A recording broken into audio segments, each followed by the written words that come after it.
Hello, Bacho. Let's read this question. So this question says a microscope is focused on a mark on a piece of paper, and then a slab of glass of thickness 3 centimeter and refractive index 1.5 is placed over the mark. How should be the microscope move to get the mark in focus again? Okay, हमें microscope कैसे move कराना है कि हमें जो हमें mark है वो क्या फोकस पर फिर से आ जाए। ओके, तो देखिए बच्चों, इस क्वेश्चन का की कॉन्सेप्ट आप क्या लिख सकते हैं, the key concept of this question. यहाँ पर देखिए हमें क्या बता रहा है, देखिए हमने क्या कर रहे हैं, देखिए हम बेसिकली एक माइक्रोस्कोप से किसी एक मार्क की इमेज देख लेते हैं। Okay, with the help of the microscope. फिर हमने देखिए क्या कर लिया, आपने एक ग्लास स्लैब को क्या कर लिया, इंट्रोड्यूस कर लिया।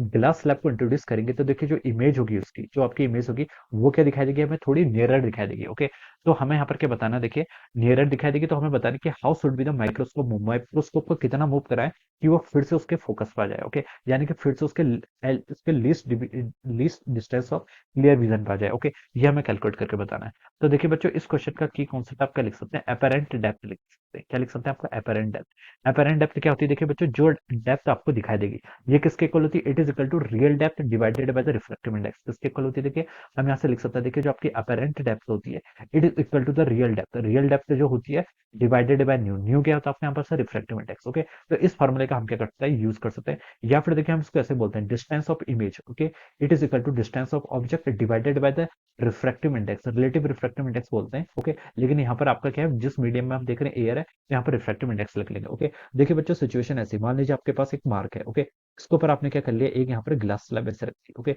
ये आपने क्या रख दी, इस तरीके से इसके ऊपर एक ग्लास स्लैब रख दी। ओके, अब ये मार्क हमें यहाँ पर ना दिखाई देगा, यहाँ पर दिखाई देगा। अगर हम किसी माइक्रोस्कोप की हेल्प से देखिए इसको यहाँ पर देख रहे हैं। ओके, तो ये हमें यहाँ पर दिखाई देगा। ओके, तो देखिए अब देखिए हम क्या लिख सकते हैं, आपको जो डिस्टेंस ऑफ इमेज है, एक्चुअली में तो आपका ऑब्जेक्ट यहाँ पर है लेकिन हमें इसकी इमेज यहाँ पर दिखाई देगी। ओके, और ये डिस्टेंस देखिए बच्चों कितनी गिवन कर रखी है आपको, डिस्टेंस ऑफ ऑब्जेक्ट देखिए कितनी गिवन कर रखी है आपको, 3 सेंटीमीटर। ये आपको 3 सेंटीमीटर गिवन करके डिस्टेंस हमको कहाँ से मेजर करनी है, इससे। ओके, यहाँ से इस सरफेस से मेजर करनी है। ओके, और रिफ्रैक्टिव इंडेक्स देखिए इसका बच्चों कितना दे रखा है, 1.5 के। न्यू की वैल्यू हमें यहाँ पर 1.5 दे रखी है। तो हम बता सकते हैं बच्चों डिस्टेंस ऑफ इमेज देखिए क्या होगी, डिस्टेंस ऑफ ऑब्जेक्ट कितनी थी, एक्चुअली में 3 सेंटीमीटर है।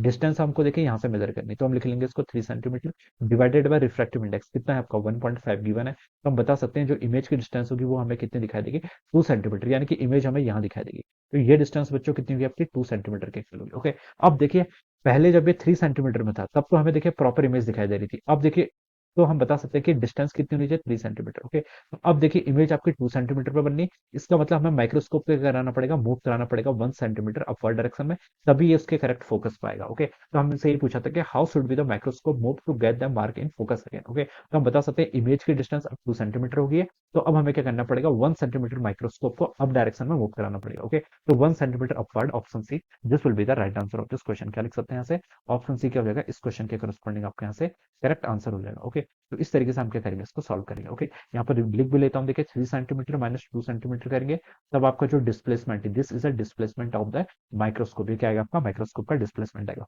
और किस डायरेक्शन में होना चाहिए, अपवर्ड डायरेक्शन में। ओके, तभी उसके फोकस पर आ पाएगा। Okay, so this will be the answer of this question. So I hope you all understood this concept. All the best and thank you.